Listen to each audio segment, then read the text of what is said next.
Assalamualaikum warahmatullahi wabarakatuh. Selamat malam pemirsa Dar TV dimanapun Anda berada. Senang sekali pada malam hari ini saya Tika Oktavia dapat hadir menjumpai Anda dalam dialog eksklusif malam hari ini dengan tema migrasi aman dan kebijakan perlindungan WNI di luar negeri. Pemirsa, seperti biasa pada malam hari ini di dialog eksklusif hari ini kita juga mengundang dua narasumber kita pada malam hari ini. Siapa saja? Nah, langsung saja kita sapa. Ini ada Bapak Fahri Sulaiman, merupakan pejabat fungsional diplomat Madya Direktorat Perlindungan WNI dan BHI Kementerian Luar Negeri. Assalamualaikum Pak Fahri. Waalaikumsalam, selamat malam Ika, selamat malam para pemirsa di rumah. Iya, ini kan bulan Ramadan, masih tetap semangat untuk terus tugas ya Pak ya? Insya Allah. Ya. Insya Allah masih terus diberi kesehatan. Selanjutnya, selain Pak Fahri, di sini juga sudah ada bersama kita ada Bapak Mangiring Hasoloan Sinaga yang merupakan Kepala Balai Pelayanan Penempatan dan Perlindungan Tenaga Kerja Indonesia atau BP3 TKI Provinsi Lampung. Selamat malam Bapak Sinaga. Selamat malam Mbak Tika, Iya. selamat malam para pemirsa. Kelihatannya memang sehat ya Bapak ya? Sehat. Sehat selalu, iya. Hadir di studio Radar TV sudah berapa kali Bapak? Baru pertama kali? Ini atau? yang pertama sekali. Ini yang pertama kali ya, jadi berjumpa dengan Tika juga baru pertama kali, Mas, betul Bapak? Iya, tentunya pada malam hari ini pemirsa kita akan membahas tema kita sekali lagi yaitu tentang migrasi aman dan kebijakan perlindungan WNI di luar negeri. Tentunya Anda boleh bergabung bersama kami di telepon interaktif 0721561122 atau di 0721561122. Nah, bagi Anda yang tidak ada di Provinsi Lampung, Anda dapat tetap melihat tayangan kami di streaming pemirsa ya, di www.radartv.co.id. Pemirsa, globalisasi dunia telah menyebabkan batas antar negara menjadi semakin sumir yang selanjutnya menyebabkan pergerakan orang dari satu negara menuju negara lainnya menjadi lebih mudah. Hal ini dirasakan oleh Indonesia, di mana migrasi WNI secara besar ke luar negeri, baik untuk tujuan bekerja, rekreasi, ibadah, menempuh pendidikan maupun untuk tujuan lainnya semakin meningkat. Lantas bagaimanakah pelindungan negara dalam hal ini Kementerian Luar Negeri untuk melindungi warga negaranya? Tentu pemirsa, dialog pada malam hari ini kita akan berbincang dengan dua narasumber kita pada malam hari ini. Mungkin yang pertama saya ingin bertanya kepada Bapak Fahri terlebih dahulu ya Pak ya. Menurut pengamatan Kementerian Luar Negeri sendiri nih Pak, apa sih yang menjadi faktor yang mendorong WNI itu tertarik untuk bermukim di luar negeri Pak Fahri? Ya, pertama untuk menjadi daya tarik orang ke luar negeri ini kan macam-macam. Betul, ada yang, betul. Sifatnya hanya berkunjung, bersekolah maupun bekerja. Tapi untuk niat bermukim ke luar negeri itu agak jarang kita lihat ya. Okay. Orang dengan sengaja ada, tapi jumlahnya tidak banyak. Betul. Karena saya pikir masih tetap juga ada berlaku pepatah tua itu ya, hujan emas di negeri orang lebih enak di negeri sendiri ya, setuju sekali Bapak. Tapi ketika dia harus bekerja ke luar negeri, harus sekolah ke luar negeri, harus atau dia refreshing, mencari pengalaman baru, melihat sesuatu yang baru, atau menghadiri konferensi-konferensi yang sifatnya pendek, jangka pendek, orang pergi ke luar negeri. Jadi kira-kira motifnya ada yang karena bekerja, atau untuk leisure saja, berrekreasi.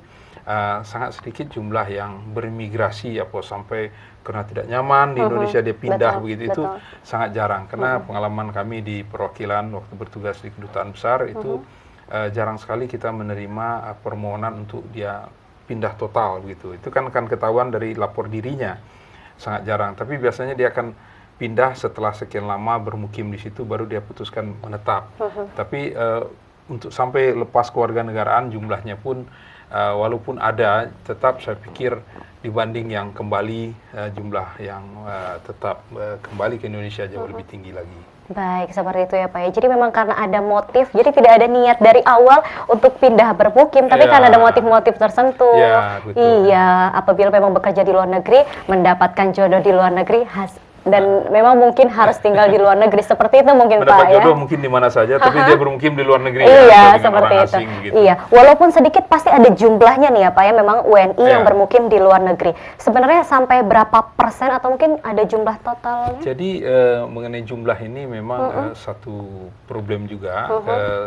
di dalam ketentuan undang-undang kependudukan kita, kewarganegaraan, ada kewajiban warga negara harus melapor sesungguhnya. Di masa lalu kewajiban itu tercantum di paspor ya, tapi sekarang di paspor itu tidak ada lagi tercantum, tapi dianggap undang-undang tentang Dukcapil, undang-undang kewarganegaraan, itu seluruh warga negara harus tahu. Ketika dia berada di luar negeri, bermukim akan lebih dari 6 bulan, itu dia harus melapor. Jadi begitu datang dia harusnya melapor. Karena dengan dia melapor di kedutaan besar, berarti kedutaan besar itu sudah akan mencatat dia dan menjadi tanggung jawab kedutaan besar untuk memantau keberadaan, memantau dalam artian mengayomi masyarakat ini. Apakah ketika dia punya masalah hukum, ketika ada konfirmasi ditanya oleh negara setempat, jadi kedutaan mempunyai alas hak yang cukup. Oh iya, ini warga kami yang bermukim di sini. Tapi kalau dia tidak pernah melapor, tentu tidak akan pernah tercatat datanya di situ. Nah, kembali kepada angka, ketika kita saat ini sumber angka ini masih bervariasi dari berbagai instansi di tanah air. Kementerian Luar Negeri mencatat di dalam database warga negara kita di luar negeri lebih kurang 2,9 juta. Ya, sementara itu kita yakini ada sekitar 6 juta lebih atau sampai 7 juta warga kita di luar. Ada yang bekerja sebagai tenaga kerja Indonesia, ada sebagai student, namun mereka tidak melaporkan dirinya. Tidak melaporkan diri. Nah, ini tentu akan merepotkan pemerintah tatkala ada isu-isu atau satu masalah mereka harus dilindungi, dievakuasi. Nah, kita tidak punya data yang cukup. Oleh sebab itu tentu himbauan kita warga negara dianggap telah mengetahui undang-undang kewarganegaraan, undang-undang kependudukan, bahwa dia harus melaporkan tatkala dia berada di luar negeri. Sebab undang-undang kependudukan kita juga mengharuskan demikian. Ketika dia bermukim di luar negeri, KTP-nya harus diserahkan, dia sampai di luar negeri, dia paspor itulah yang menjadi apa namanya identitas dia. Nah, ini angka-angka ini masih setidaknya sekarang pemerintah dengan BNP 2 TKI kita sudah mengkonekkan, mengintegrasikan data kita, dan semakin gapnya semakin kecil. Insya Allah kita berharap sampai 2019 angka-angka ini sudah tidak menjadi isu lagi. Jadi kalau sekarang mungkin BNP punya catatan 4 juta barangkali ya, kita punya 2,9, tapi di luar sana itu sebenarnya ada lebih dari itu. Betul. Nah, kita tentu berharap keluarga-keluarga kita yang mendengar pada malam hari ini bisa memberitahu keluarganya untuk bisa mengingatkan ya, silakan daftarkan diri di kedutaan besar supaya mudah bagi keluarganya di tanah air untuk mentrace ya, mengikuti kalau ada terjadi apa-apa. Keluarga kami ada di situ. Bisa saja seperti di tempat-tempat yang agak sulit komunikasinya bisa dilacak. Gitu. Bisa dilacak, baik. Tapi kan memang menurut data itu tidak sesuai dengan realitas seperti yang tadi Pak Faris sebutkan. Betul, ya. Tapi apabila memang ada WNI yang memang bermukim di luar negeri tapi tidak melaporkan datanya, tapi tersandung hukum seperti itu, apakah mungkin dari Indonesia sendiri ada semacam apa ya, mungkin bisa safety untuk seseorang tersebut, Pak, atau bagaimana? Kalau dalam konteks ada warga kita di luar negeri kemudian dia tersandung masalah hukum, sesungguhnya yang bisa mengolah itu hanya dari perwakilan kita yang terdekat. Karena undang-undang kita pun mengatur demikian, undang-undang 37 tahun 99 tentang hubungan luar negeri, itu perwakilan Republik Indonesia terdekatlah yang berwenang atau bertanggung jawab atas keselamatan orang tersebut.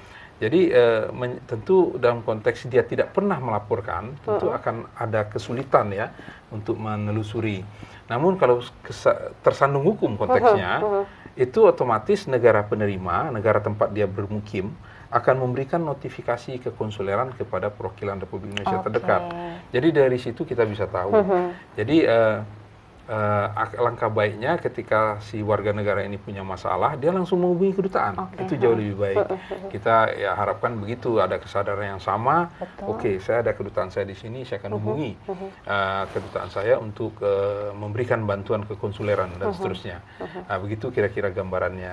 Kalau yang pasti negara yang tersangkut di mana dia berada itu tersangkut hukum yang memberitahu kita. Namanya consular notification. Jadi memang ada konsuler. Baik, Nah, ini dari Lampung sendiri, Pak Sinaga, di tahun 2017 ini ada berapa jumlah penduduk Provinsi Lampung yang memang nih melakukan ataupun pergi ke luar negeri untuk bekerja ataupun mungkin juga untuk pendidikan, refreshing seperti itu mungkin, Pak? Menurut data kami, karena pencatatan tenaga kerja Indonesia di luar negeri itu sudah dilakukan melalui Cisco TKLN, di mana Cisco TKLN ini sudah terintegrasi dengan administrasi kependudukan, kemudian dengan pihak perwakilan kita di luar negeri, dan juga kantor imigrasi. Nah, dari data kami, terhitung dari mulai Januari 2017 sampai dengan bulan Mei, itu sekitar 5.000 lebih. 5.000 lebih khusus yang dari bekerja sebagai TKI. Provinsi Lampung ya Pak ya? Ya, itu yang tercatat. Yang di sistem tercatat, kita. betul. Artinya dia sudah bekerja secara legal. Oke, tapi mungkin secara realnya bagaimana Pak? Secara realnya mungkin ya lebih dari itu. Lebih dari itu ya, Kita iya. nggak bisa prediksi, namanya juga dia nggak tercatat, kita nggak bisa prediksi. Betul, oke. Nah Pak Fahri sendiri dari catatan yang memang sudah terdata nih, WNI itu sebagian besar itu pergi ke luar negeri, ke daerah apa Pak? Bermukim di luar negeri bagian mana, seperti itu? Ya, kalau kita lihat dari sebaran penduduk warga kita di luar negeri, hampir seluruh wilayah itu ada warga kita sesungguhnya. Ada ya Pak ya? Nah, kita bisa telusuri dari 130 perwakilan Republik Indonesia di luar negeri, itu rata-rata memiliki catatan tentang keberadaan WNI di wilayah kerjanya. Karena syarat adanya sebuah perwakilan itu di samping kepentingan diplomatik, juga dia juga melakukan tugas-tugas perlindungan terhadap warga negara kita. Jadi saya di dalam database kita, itu hampir di seluruh tempat ada. Skandinavia, mendekat ke Kanada sana di utara, lebih daerah-daerah Toronto, daerah Vancouver, sampai daerah Rusia pun punya kita, warga kita di sana, sampai di Asia Tengah, negeri-negeri yang pecahan Rusia pun ada warga kita. Tentu jumlah-jumlah yang terbanyak itu akan ada di sekitar perbatasan kita ya, betul. seperti Malaysia itu jumlah terbanyak, Singapura pastinya ada di situ, Brunei, negara ASEAN semuanya ada, bahkan di Myanmar pun warga kita pun banyak, Laos segala macam, negeri-negeri yang mungkin tidak begitu sering kita sebut ya hari-hari, di Afrika, semacam di Cape Town segala macam ada. Jadi di 130 perwakilan RI itu ada data warga kita. Maka saya bisa katakan hampir di seluruh dunia warga kita itu Warga ada. kita itu ada ya. Jadi inilah yang kami sebut di angka 2,9 juta tadi. Nah, kita membayangkan kalau seluruh warga sudah memiliki kesadaran yang tinggi, meskipun dia bekerja di RIK Kutub Utara sana, dia akan melapor. Karena kita menyediakan pelaporan secara online. Jadi tidak harus dia turun ke darat, dia pergi ke kedutaan yang sangat jauh. Dia cukup dengan aplikasi yang dia miliki, dia bisa daftar gitu ya. Jadi tersebar di seluruh dunia. Bahkan di lautan Pasifik lepas itu saat kita bicara, mereka sedang menangkap ikan, mereka sedang mencukur bulu domba, barangkali di kawasan-kawasan belahan dunia lainnya, macam-macam pekerjaan warga kita. Oke, betul sekali. Jadi memang tersebar, tapi sebagian banyak ini memang di Asia ya Pak ya? Asia yang terbanyak itu memang di Asia dan Timur Tengah ya. Asia Tenggara ini, dan di Asia Timur Tengah, kalau Asia Tenggara ini sampai Asia Timur jauh, Jepang sampai ke Sapporo sana itu ada warga kita ya. Oke, jadi memang tersebar dimanapun. Tadi Pak Fahri sempat menyebutkan bahwa memang ada aplikasi khusus yang memang memudahkan para WNI untuk mendaftarkan diri langsung seperti itu. Iya. Itu aplikasinya semacam apa Pak? Kita membuatkan semacam dia lapor diri online ya. Kita memperkenalkan hal tersebut melalui website, mereka bisa akses melalui website Kemlu dan mereka bisa daftarkan di situ. Nah, pendaftaran diri ini diperlukan sekali oleh perwakilan kita, meskipun karena tugas misi diplomatik itu sederhana saja sebenarnya. Pertama, dia mewakili negara kita di situ. Yang kedua, berunding untuk atas nama negara. Yang ketiga, dia melindungi warga negara. Dan kemudian mempromosikan yang hal-hal yang bagi persahabatan negara kita. Dan kelima, dia melakukan laporan ke pusat ya, yang sifatnya administratif, laporan. Jadi sehingga semua perwakilan kita itu wajib dia melaksanakan fungsi-fungsi tersebut. Jadi fungsi utamanya itu. Jadi topik yang kita bahas malam ini terkait dengan fungsi protection tadi. Protection. Jadi diatur dalam hukum internasional. Di hukum internasional itu diatur dalam Vienna Convention bahwa negara itu wajib untuk melindungi warganya, dan negara di mana orang itu berada wajib melaporkan. Jadi ada timbal balik juga dan ya, dia Pak, wajib melindungi secara hukum dia juga.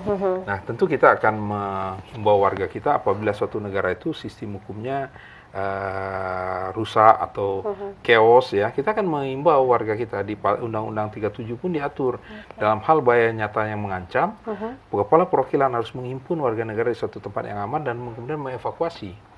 Untuk itu kita sudah melakukan di beberapa kali di beberapa wilayah dunia.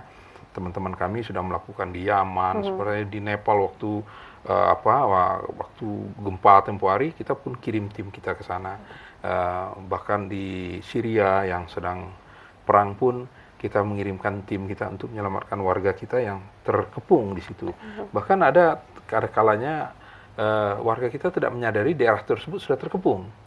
Karena dia bekerja tenang-tenang saja di kawasan tersebut, ya. Bahkan ada jaminan yang kuat dari tempat dia bersekolah umpamanya, dari tempat dia bermukim.